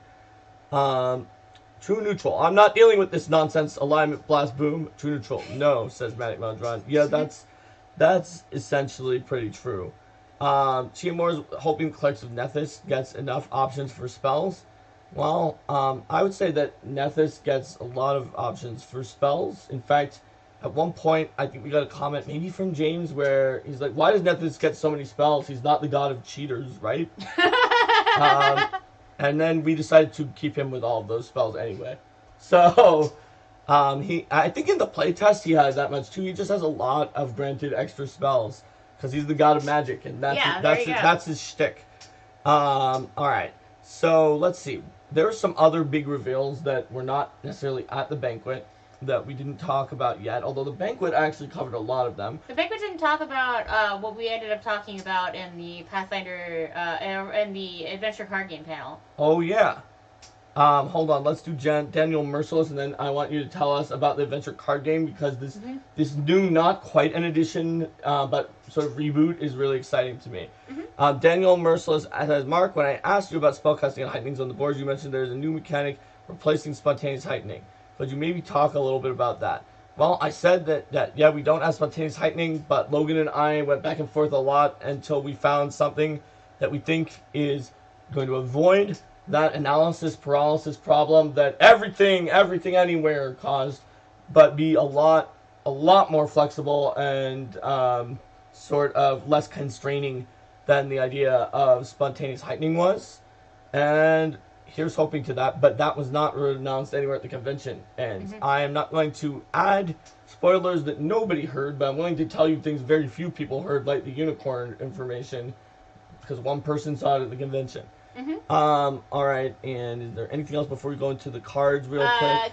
Cathals Bueller is glad that attacks of opportunity are less of a thing. One thing that bugs them is how static fights get.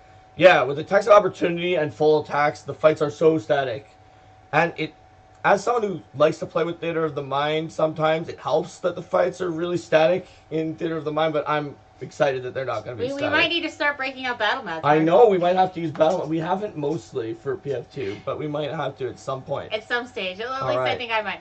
Right. Bye, Rico. Bye, Rico. I hope your internet gets better. We'll see you when you aren't at a hotel. Linda, why don't you tell them a little bit about the card game? So there's a card game. We have the new revision, the core set. Really builds on a lot of feedback that Lone Shark, the folks that make the adventure card game, have been receiving over the years. It has a tighter form factor. So rather than like having the big box that has the adventure, it has some adventures in it, and then you buy like these supplemental tiny boxes that then you slip into the giant box and put everything together, and then that's your adventure. The core set, it's just, you buy one box and it has everything that you need to play. I think 12 adventures it has in there. Dragon's 12 or 13 adventures that follow the story of Dragon's Demand.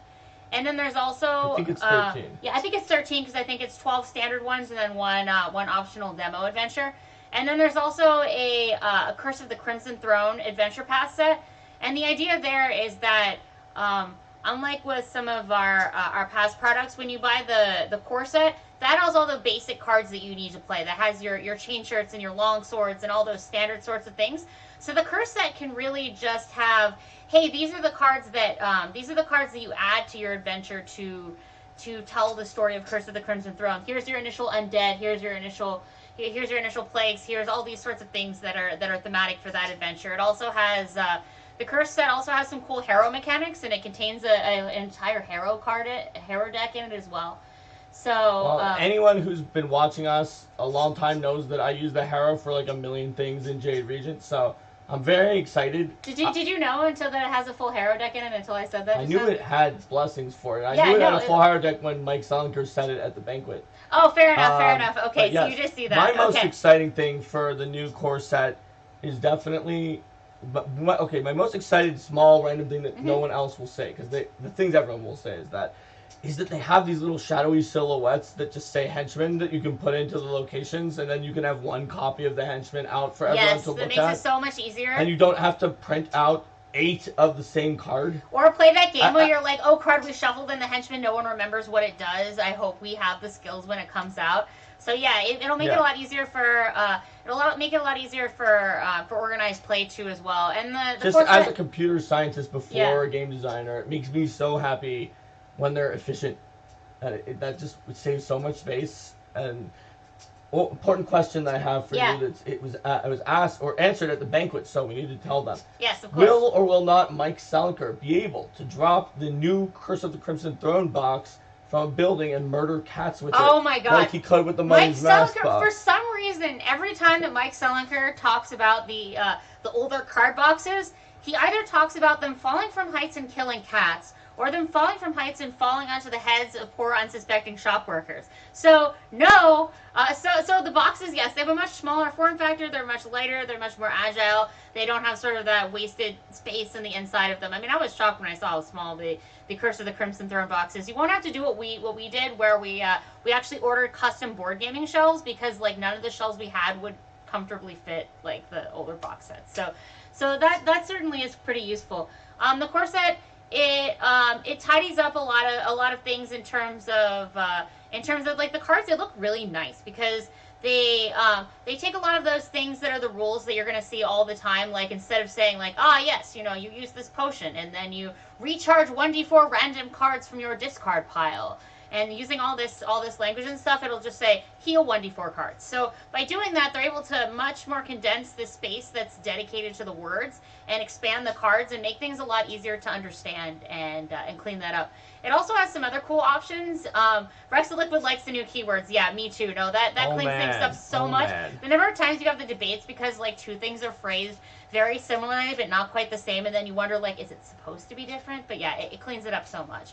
I also like that it has more options in terms of how you play. So it has options for playing shorter adventures where you have fewer blessings in the blessings deck, and smaller locations, or longer ones with more blessings and larger locations. Plus hard mode. Plus a heroic and legendary difficulty mode, which you can play if you're looking to spice things up. There's these wild cards and other things like that. And we're going to be supporting that option in Pathfinder Adventure Card Society as well. If you're one of those players who says, hey, these adventures aren't hard enough for me, if everyone at your table agrees, then you'll be able to bring in sort of those difficulty modes as well. We're also looking to, so in the guide for the Adventure Card Guild, as it was until recently called, Adventure Card Society. Now called the Pathfinder Adventure Card Society to help it sort of stand on its own 2 feet and not have the organized play program and the actual physical game have the same acronym, because oh god, playing the ACG with the ACG was confusing as heck. Well, I was actually playing it with the advanced class guys for a while until we realized there were supposed to be cards. Yeah, right. You're smart. No, I wasn't. You can't parry and riposte the monster. That's not how this works. What? But my swashbuckler has plus 92 to attack rolls. That's nice, but you can't use D20s in this game. We're not using the mythic paths. Fine. Okay, so mythic combat reflexes. No! Stop crossing the games. So where was I? I was talking about. You were talking about all the cool new things. Yeah, I was talking about the cool new things, and also we so in the adventure card guild as it was before, we did not. It said you have to play only the adventures that are specifically released for the Adventure Card Guild for credit. That's no longer going to be the case. The core set and the Curse of the Crimson Throne set and generally, looking forward to if there's other things that come out. Like there's going to be so you're going to sanction PRPG them? Day adventure. Yeah, we're going to soon have. Yes, we're going to soon have sanctioning so that you can play all of the adventures that are out using the core set for credit for your Adventure Card Society characters. The sanctioning documents are going to be a lot simpler than the ones for the RPG, where you have all these things like, this giant chronicle sheet. It's basically going to be a short list of little changes to make it run more smoothly. That's but awesome. the idea there is to that's gonna like double the amount of stuff I can do on the Adventure Card Society. Yeah, definitely. So we have the one adventure that came out starting at PaizoCon. The rest of it's going to come out at Gen Con. The Fang with Thieves, which is a 4-scenario adventure for Tier 1 characters. We're also looking to, in addition to our main season, which I will talk about in our main season theme in a minute, we're also looking to use a bit of a different structure. So instead of having a season where you have 6 adventures that are 5 scenarios long, and you have some promotional things scattered throughout, we're doing 6 adventures that are 4 scenarios long, and we're using that extra space to build 2 additional 4-scenario adventures. And what I'm really excited about for these is that, first of all, they're going to be standalone adventures, so they're going to be a lot easier to jump into. You don't have to follow along with the ongoing plot to play. And second of all, they're going to support multiple tiers of play. So you can have an adventure that's, say, a tier 1 or 2 adventure, or a tier 1, 2, or 3 adventure. We haven't hammered out exactly what those tiers are going to be yet, but the idea is to make that as flexible as possible for your gaming experience, and also to have as many games available as possible. Linda, does that mean if I miss a week that you and our other people can play one of those one-offs? Then when I come back, I'm not going to just be forever missing out on every reward ever for the rest of the game? That's true, yes. And we're also looking to one of the nice things about the new core set is that and the way we're using it is the core set gives you hero points, generally whenever you complete adventures. So when you have a hero point, you can spend a hero point to gain a feat, a card feat, a power feat, or a skill feat, as long as you haven't capped out on the maximum number that you can hold for your tier or your level. So with that, you could have a character that has all the feats they need after only 3 scenarios. And you could also have a character that maybe wants to use their hero points for something else, or they want to keep playing and stick around. So we're now going to support with the Adventure Card Society, increasing to the next tier after 3, 4, 5, or 6 scenarios, whichever you choose. So that way, if you have someone who misses a session, you can easily say, okay, you know what, we're going to play something else to help you catch up, but it's going to be a lot easier to avoid falling behind. Well, it sounds like you wouldn't have to play anything for me to catch up. No, you wouldn't. You could just not play the main thing while I'm not there. And then when I finally, okay, I'm not working this weekend on PS2. I can play this, then we can go back to this. Then we can go back to the main adventure. Or even if you miss something, you would be able to catch up in other ways. The idea is to try to introduce a lot more flexibility there, and to make it a lot more friendly to just picking up a quick game and moving around. And we have the new year. It's called the Year of Rotting Ruin. It's got this nice new symbol, which is going to be showing up in an upcoming blog. It was this in sort the of rotting banquet. tower. I saw it there. It was awesome. I'd actually never seen it before. Yeah. Oh, yes, that's true. It appeared in the banquet, and it'll be on Paizo.com soon if it's not already. But so the idea with this. The idea with this is that the Year of Rotting Ruin is taking the sort of theme where, you know how if you played Siege of Gallowspire in the RPG, or saw any of the thanks for the cheer, Rex. Yay, ACG love! I totally agree. I'm so glad to be able to have that be my to have that program be my baby now. But yeah, so the idea is that much like Siege of Gallowspire sort of went into a gap in the Tyrant's Grasp AP, where you're asking, okay, you know what? Gallowspire is gone, and the Whispering Tyrant's out, and now what do we do with the evil ritual that's festering deep in his prison? That's sort of like the question that you have that's striking up right in the beginning of Siege of Gallowspire. And there's another moment in that happens very slightly later in the plot, where the PCs of Tyrant's Grasp are off doing something else. And there's just sort of this throwaway thing that, yes, Venture Captain Ebony Zognoz, she's dealing with she and her Pathfinders are helping to deal with some of the cleanup from the huge fallout that's happening in Last Wall. in the aftermath of just this titanic And development. that's never explained anywhere. And that's never in the explained Pathfinder anywhere. Society, It just says, oh yeah, you know, Pathfinders are doing some important stuff. So we really wanted to go into that story and delve into it. So you're going to be sort of the, you know, the big damn heroes who come in and you're saying, hey, you know what?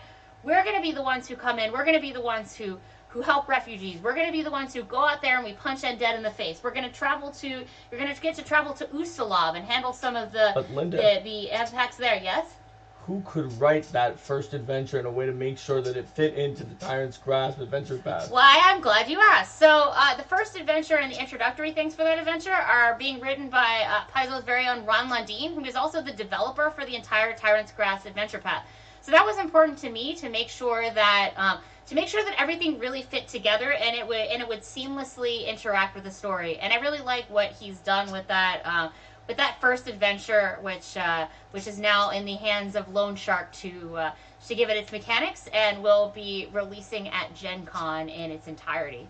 And by the way, Arcane Mark, point of fun, you guys told me you wanted more interviews. I now have both Owen and Ron on the hook saying that they will do an interview at some point in time in the future for Arcane Mark. So yeah, you can make sure to ask Ron about it when he eventually goes on. Overall, if you're still at 0 by this point, you haven't set it up. Have you seen in the middle of the bottom of your screen? Are you having an issue with the stream there? In the middle of the bottom of your screen, there should be a little green widget for Streamlabs that you can click on.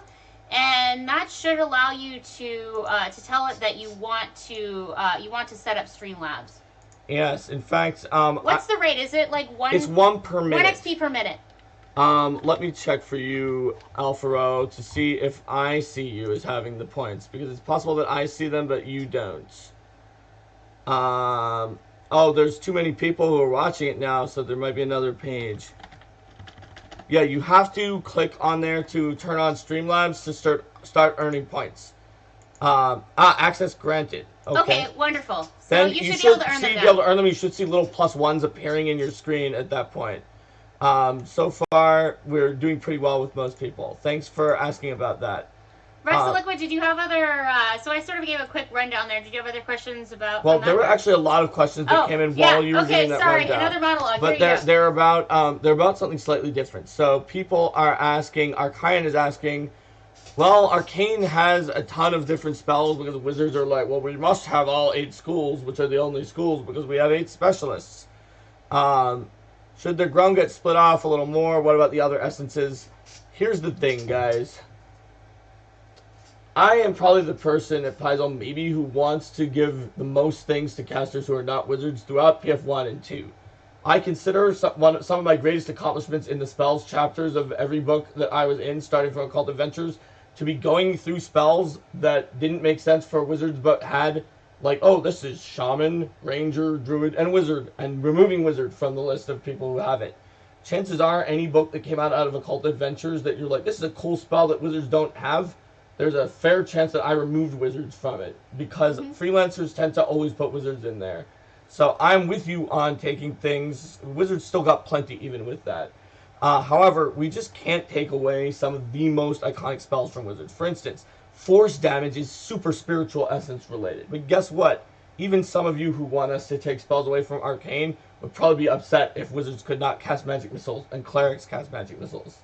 So, that's an example of maybe one of the things that would be if you went pure essence based, and we're not doing that. We're just saying that the essences focus you more. Spiritual weapon, spiritual ally, all those other 4 spells that clerics get.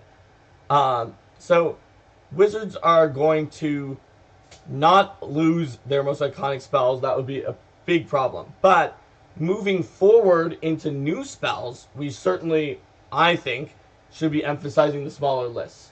In the core book, there's little we could do because we had to give you the spells that you all wanted, and if you wanted them on wizards, we had to give them to you on wizards. But I think that wizards are going to find that they don't quite get, their Arcane list doesn't quite get as many in later books as the other lists. Certainly with the extra pages that we gained for spells here, one of the first things on my mind is let's add to the divine list. Let's add to the other lists something that wizards do not get. And there was a follow-up question to this from Kafald Baylor about sorcerers and what you could do if they weren't arcane. and was talking about that we didn't directly answer it because we talked about cool things for sorcerers. The thing is, though, cool things for sorcerers sort of is getting into that. Logan mentioned that you guys love the idea of an arcane, occult, divine, and primal evolution feat. That was your guys' favorite feat. We asked what feats people took and what was the best. You guys loved those feats more than generic feats, ones that spoke to what kind of sorcerer you were. So if you've seen the page that Jason spoiled in the banquet of the sorcerer, there's a big old list of feats. It's got the feats list, and there's more of those. And so, and yes, the arcane list right now is very wide, and it's mental essence. So we have, in a way to try to save space though, and make even more cool things for the sorcerer, we have some evolutions that are like for the mental and for the vital, that fiddle with the theme of mental and vital. So you can think for yourself, because those names are in there, like greater mental evolution and greater vital evolution. You can think of yourself, what would be what would be something that is absolutely awesome and fits the theme of being like a mental sorcerer versus a more vital essence sorcerer. And, I think all of the side questions that we've had in here, go. Yes, we've talked about Adventure Card Society now. We've talked a little bit about the few things that were announced for Starfinder. We talked a lot about Pathfinder 2nd Edition. So some of the other panels were about the future and the philosophy Oh, of thank you, Pathfinder. Sheppy. Thank you, Sheppy.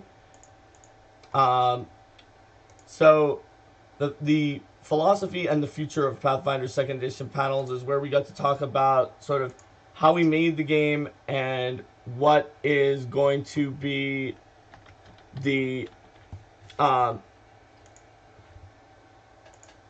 we made the game and sort of some of the good side effects from the way that we structured the game. So in the philosophy panel, that's where we got to talk a lot about what led to our design decisions, the fact that we're using a top-down design. That sort of means base things on your concept and then flow from there rather than take a lot of little things that you're not sure about and hope that it comes into a cohesive whole. And sort of what I call a more object-oriented based approach of making sure that the system has what we need baked in and is easy to extend with new extensions we create or new extensions you create so that you guys can make the game your own. JPMG says, thanks to Marks and Linda for all their work making PaizoCon amazing. Well, thanks to you and everyone who came to Paizo. Now, I said we would give updates, we would give news, but also impressions. So let's give some impressions. We've not given anyone impressions yet. So my impression, some of my impressions from my games. You guys asked about them a little bit. So I did run my 3 games. Twilight Bell is the game with the fairy dragon, the arboreal warden, the dryad, the unicorn, the pixie, and the leshy. And Manic Modern wants you to do a Christopher Walken impression. Christopher Walken. Maybe not a Christopher Walken impression. I'd say you do well with sort of the more fantastical, some of the more fantastical impressions. I can do my let's see. Good news, everyone. Yeah. So we can do a Farnsworth. But Twilight Bell went really well. My group was a very interesting group, and I had multiple ways to handle things, and they usually tried to handle them one way and then changed the way they were going to handle it partway through, so it took like the maximum amount of time. But we still managed to make it through. Well, it worked out really well. No, I know. It makes it more interesting whenever they go off in one direction and another direction. You're not sure exactly where they're going to go. In every encounter, they did things like that, but then in the meta for the game where I was like, investigate this, and they're like, Mark, we're going to go and we're going to do exactly the thing that leads towards the direction that lets me do all of my encounters immediately. So, there's give and there's take. I think those 2 canceled out. I might be able to have one more encounter for a group that also does what they did in terms of the story, but then is more decisive in terms of the combat. It's definitely very interesting. That actually gets to one of the things. What I was just saying here. One of the things that I said. I forget which of one of my 6 panels I said it in, but someone asked me like, what is my favorite part of GMing? What is the best part? And for me, I said definitely it is when the players do things that surprise me, because I just love that.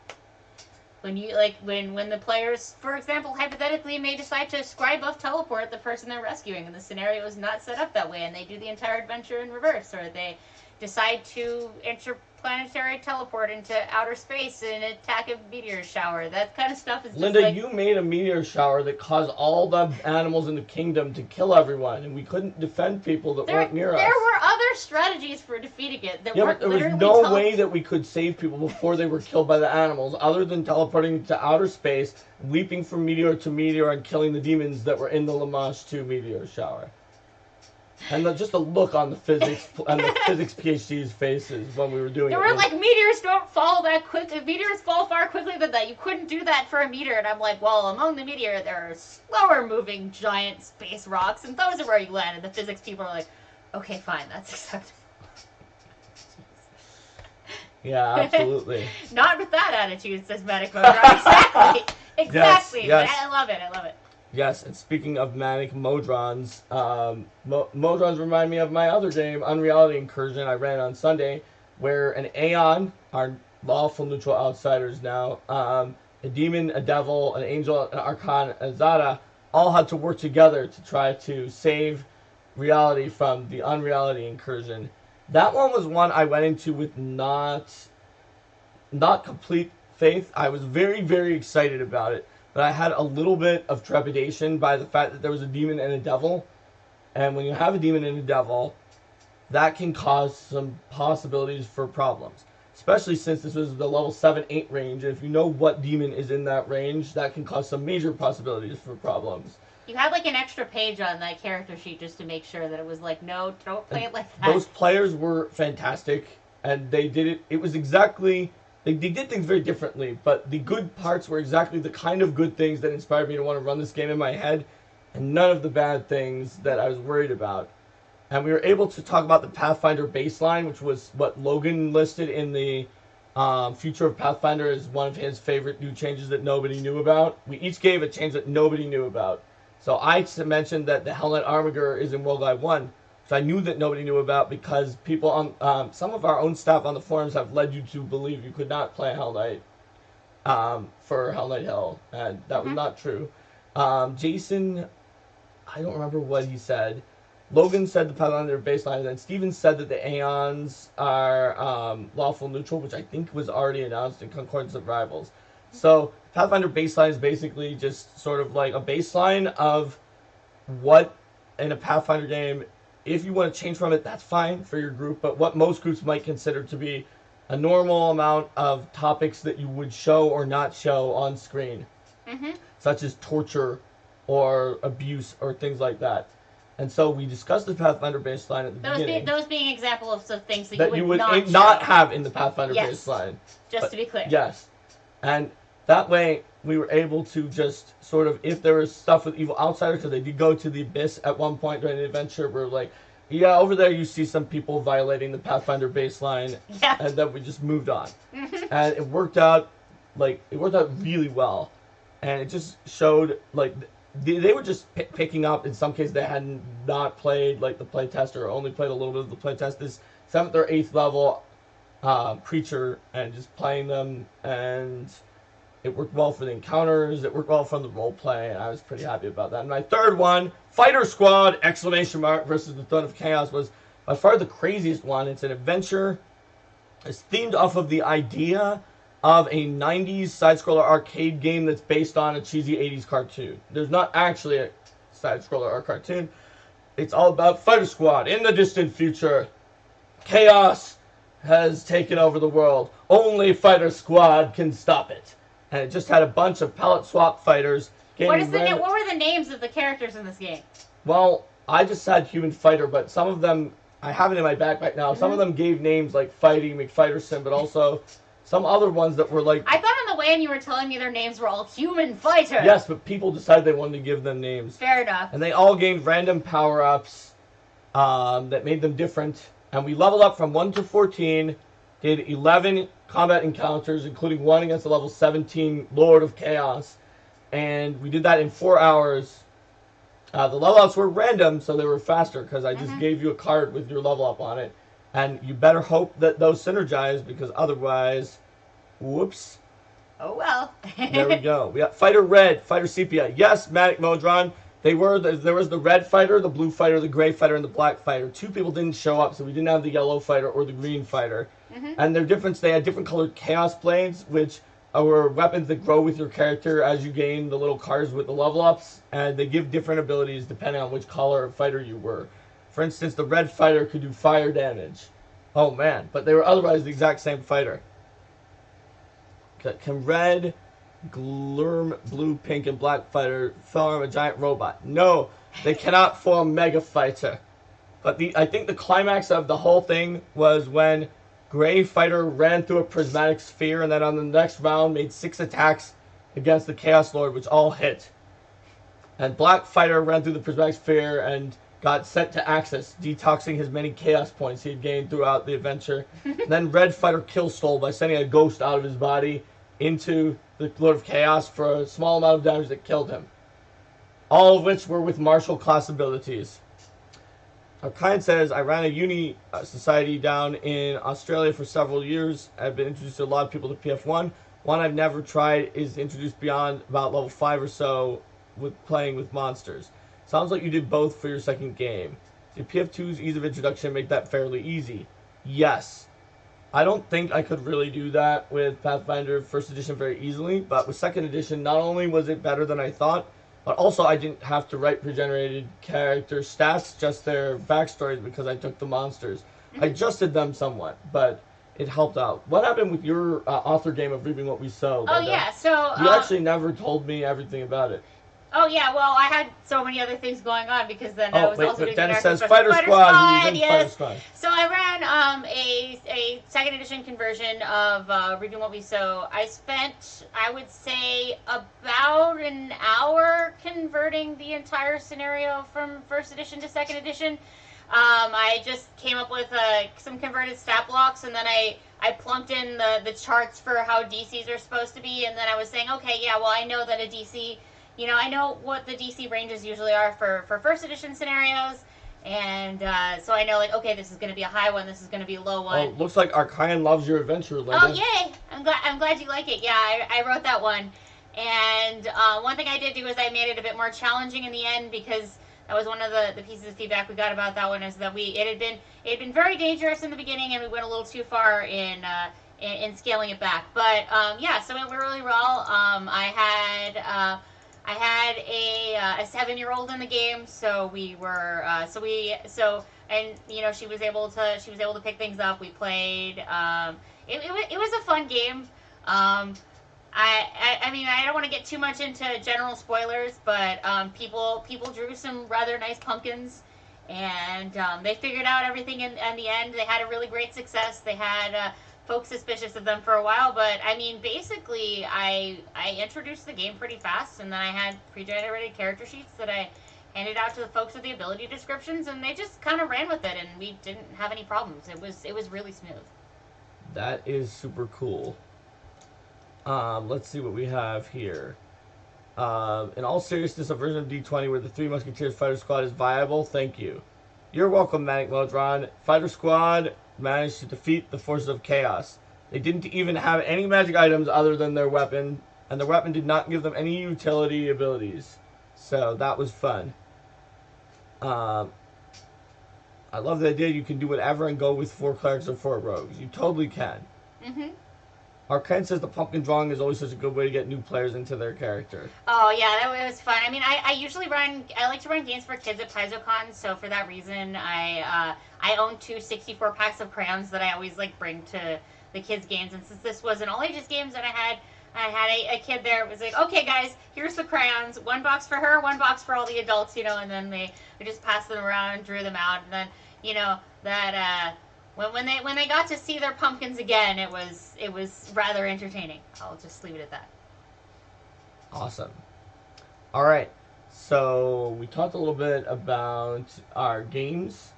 Siege of Gallowspire was pretty awesome. That giant adventure you developed and oversaw. Yeah, so PaizoCon was the premiere of the interactive special 1098 Siege of Gallowspire. The finale. It's one of the 2 finales of first edition. This is the level 5 to 16 finale, and there's also the 2-part level 12 to 18 finale that is the passing the torch seeker level arc. But this finale, one of the things that I really thought was awesome about putting this one together is the idea that it's not just the one PC that you bring that's able to participate. You can bring up to 3 additional PCs who can help out. And since it was PaizoCon and we had like a lot of people who had some really strong characters helping out, there's these special missions that they got to go on called aid missions, and they just like completely blew those missions out of the water. They had these really powerful characters who were going around and when they had the call to come and assist with these perilous events that were happening during the adventure, they were able to come out there and really do that.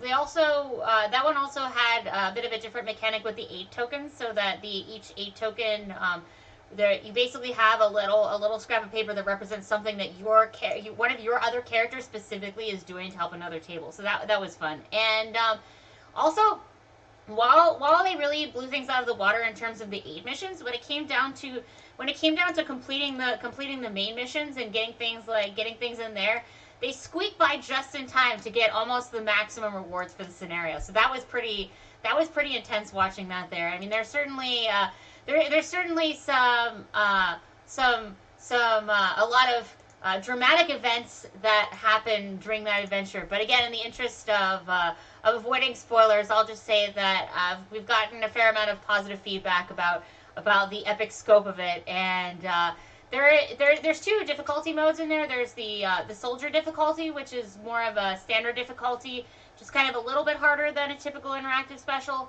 but the special also has some sort of mechanisms a bit of protective mechanisms going on there. But then the champion mode is really a hard mode for it, and from what I heard, people really got a good challenge out of that. And in the sub-tier 15 to 16 in champion mode, there's an option in the final boss encounter that if you don't think that hard mode is hard enough for you and you want to fight, like, say, a CR22 creature, then you can. And I think, like, pretty much all, if not all, of the champion tables opted into that, and then I saw them coming over and running and saying, "Oh, we beat this, yeah." Quick question, everyone. Did anyone see, like, weird treasure chests appearing that gave you XP? I have attempted to turn on weird treasure chests appearing that give you XP. No. Alright. Well, let me know if you see any weird treasure chests appearing that give you XP. Just in case they have been appearing, I'm going to turn them off because they give a lot of XP. And we'll figure that out later. Alright, nobody has seen it yet. We're going to need to troubleshoot Alright, we'll troubleshoot that later. But there are a lot of comments about Siege of Gallowspire that came up while you were talking about it. So players with characters stronger than in setting rulers did well? Why, yes. Yes, they did. And let's see.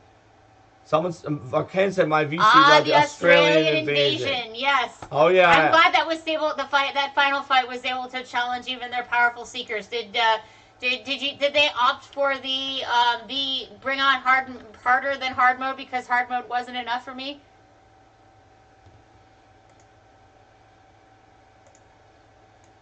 We'll find out. We'll find out. Wait, yes, they did it. They did it. Yes. I had folks running over to me and being like, "We defeated the thing."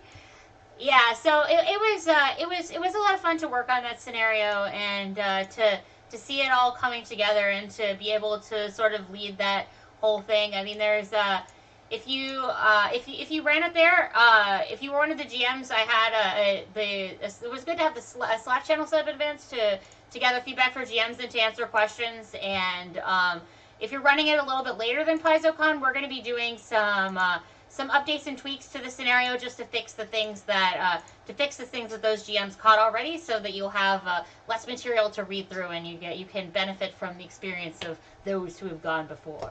Yes, it was pretty intense. They were close. They were so close on several of the thresholds, and they got it. And the funny part was there were a few tables of 7th level pre-gens, some of whom were new to Pathfinder entirely, playing the 7-8 soldier. Oh my god. And those tables got more than the average number of successes for the house in all of the chapters. Which means if we would replace them with experienced players who were as good as the average table, that they would have not succeeded at One, two one, of one the of the things. GMs came. One of the GMs was keeping a tally of how many crits, and was it up to like 19 critical hits by the end or Yes, something? but the funny thing was, at a point where they had 15, I came over. I'm like, I heard Desna lives here. I want to see. And they got 2 natural ones in a row. and then I was like, get whoa, out. no. Then I left. But then later, there was an announcement that Luck was filling the battlefield. So I came back and I was like, I have to come to take this Luck too. Take this back because you had too much. And they're like, get out! Get away! Get away! It was great. And they only got 2 natural ones the entire night, which were both while I was watching. Gosh, Mark, you're not supposed to steal their luck. Yeah, and another cool thing about this special this year is that we were able to bring in. So last year for the Housing Cataclysm at Gen Con, we were able to have 2 folks who weren't on the organized play team doing voices. This year, we brought the count up to 9 folks who were involved. So it was pretty awesome to see. It's like, you had folks from all over the company. You have marketing folks, customer service folks. You had tech folks. You had people in the editorial department, and just having everyone come together and be a part of that experience. I mean, I sent an email out to the whole company. Hey, anybody want to do this? And like a quarter of the company, if not more, email me back in the next couple of days, being like, yes, please, I would like to audition for one of these roles. I can neither confirm nor deny whether there are any Pugwampies in my adventures this year at PaizoCon. The chat has confirmed that there's Pugwampies around. Perhaps. Suspicious. Very suspicious. I'm watching you. All right. So those were the games. Those were the big games. And I talked about the big announcements in general from the panels, because the other thing is we talked about the Pathfinder Society panel. I am 3 Pugwampies in a trench coat, according to Chiamore. The other things we talked about in the Pathfinder Society panels were generally things that had already been announced on the blog. So those are sort of the new things for Pathfinder Society and the new things for Pathfinder Adventure Card Society from the Adventure Card Game panel as well. I mean, I was also on an adventure design workshop panel, and it was pretty awesome because we talked about it was me and Ron Lundeen and Mike Sayer, both from Paizo, and we talked about some general principles of adventure design in the beginning. Then we had some questions, and then in the last 15-20 minutes or so, we worked with the audience to design an adventure building on their suggestions. And Ron is going to run a PaizoCon. One of his PaizoCon adventures next year is going to be based on that idea. It was called something like the inopportune wish or the unfortunate wish or something like that. And with all sorts of crazy hijinks, and I won't get into all of it in case you're playing that. But the beginning conceit of that adventure is that the PCs are the answer to a wish that someone made to a genie, and the PCs just show up in the middle of this social encounter, and then things start to go downhill from there. But like, while the PCs may have shown up from that sort of magic, the PCs are the ones who get to decide how they're going to react to the situation and what they're going to do. Oh, thank you so much for the cheer, Altero. Oh, thank you. Thank you very much. Oh, that's a wonderful flag there. That's an awesome one. It's a pride flag cheer. Sweet. That's cool. I don't even know how to do all the different cheers. I assure you that if that does not get added on automatically by Streamlabs, I will manually put all of it in. I do have the ability to do that once Streamlabs realizes that you are a person, which I will tell it. It may also be something to do with refreshing or whatever else. We can troubleshoot that here too. So Rexaliquid thinks that does sound cool. Yeah, it was really fun. I mean, the thing is that like the previous year's adventure had ended up being something about from one of the. They were just trying to troll you last year. Oh, I mean, and that was hilarious. Yeah, it was hilarious because we wound up like the PCs were trying to steal an ice castle from hell, while alternate dimension versions of themselves were trying to convince them that was a terrible idea. And there were a few other weird elements of that, but there was like a couple of archdukes that were involved, and coming out of that, I was like, yeah, I'm not really sure if we're gonna be able to make an adventure out of this, but this last one with the wish and the genies is pretty cool. And I think it's pretty awesome when ideas come out of these panels. Like I know that in the the monster panels, they've the put monster real panels, monsters. the group of real monsters is coming there. Yeah, and I know that in the Well, not our monster panel in Halifax. When we went, not our we monster went to panel in HalCon, Halifax, yeah. and we told them that sometimes real monsters get made out of it, and that the final bestiary for P1 hadn't been solidified yet for PF2. And then they gave us this. What was the name of it? Like something TPK. It was like a common man's name, like Charlie TPK, Yeah, it was like or Rob TPK or something like that. Charles TPK. Oh, it's Charles TPK. That's right. It was Something like Charles TPK, and it looked like some kind of unholy hybrid between like a Furby, a T-Rex, and a Skittermander. Yes, and with tentacles. With tentacles. And then the poor artist. So we had an artist on this panel too. He was trying to draw. One of the cover artists from Pathfinder Mike Comics. Yes, Mike Roth. Was there, and he was trying to draw whatever they. And they were like, it's a shapeshifter, and it kind of looks like a teddy bear, and it kind of has tentacles, and he's just sitting there, just being like, oh god. And like, it kind of looks like a horse, and it just changed. Oh right, it has a horse-like. Oh yeah, it has a horse-like head, and then he went into this whole thing about like horses being like the hardest thing to draw, and he was. And just at like, that point is when I realized this was not going in any bestiary. Yes, but you still had like stats for George TPK. It was George. It was George. Yeah, you had George TPK. We still have George TPK stats around here. Weren't you gonna put those on Paizo.com at some point? I was thinking about it. Oh, I'm sure I can find them. It was made to it adapts to anything that party members throw at it. Oh yeah, that was another thing. It's like no matter what you attack it with, then it suddenly becomes strong against that thing. Although the weird thing is invisible shapeshifter. The weird thing is that Proteans actually have an ability that like sort of is like the one from George. Well, TPK. then you know what? Maybe George TPK helped to inspire but all of them. Logan, I think, is and maybe some of the freelancers are the ones who came up with it. So it was parallel design. Parallel design. There you go. Oh, George TPK. There it is. All right. So yeah, that sounds like a cool panel. What happened at your world building with Leanne Mercial panel? Because that had that had a bunch of guests of honor. Yeah, that one was really fun. So Leanne Mercial has written a fair number of novels, including she's written a lot of the stuff that we have on Idol and Pathfinder, and also she wrote like the Hell Knight novels and things like that. And excitingly, yes. She also wrote rules stuff and like entries that were not novels for World Guide 1. So that's pretty cool. Yes, she wrote that too. So it was kind of funny with that panel because we show up at the panel and Leanne says like, oh yeah, you know, like I have got my notes and things like that, and I hope that things are gonna go okay. And I'm thinking like, okay, yeah, you know, she seems a little nervous. I can back her up or whatever. And then she just launches into like this 20-minute amazing presentation. And James Jacobs and I, who are the other ones there, are pretty much just staring her like, wow, this is so cool. And like people ask questions and things like that. But Manic Modron. It was amazing to hear from her all of her insights into designing adventures, designing worlds.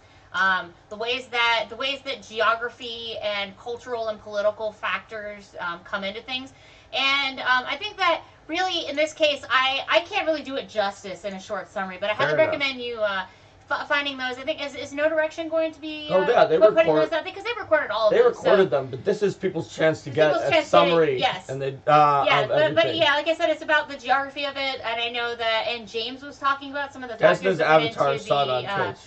Yeah, she is absolutely incredible. Right. I was also in another panel with her about diversity and how diversity helps to enrich your games, how it helps to present a more authentic world, and how it helps to make the game more relatable to people from all sorts of different backgrounds. And that one was a lot of fun too. Also, Amanda was on that. And Diego was on that too, so that was a great panel. Very cool. All right. What else was I on? I think I've got. You were on. I think you went through them. You were on a lot of panels. Yeah, so I got Adventure Design, the Pathfinder Racing, card game. Yeah, that's your 6 panels. Yeah. All right. So, do you guys have any last questions for tonight? Because it looks like we've gotten through a lot of our main content, a lot of our spoilers and news from PaizoCon, and also impressions. So if you guys have any last questions, we'll give it an answer. Otherwise, I think it's time to say goodbye to YouTube. Yeah, let's say goodbye to YouTube. Bye YouTube! All right, now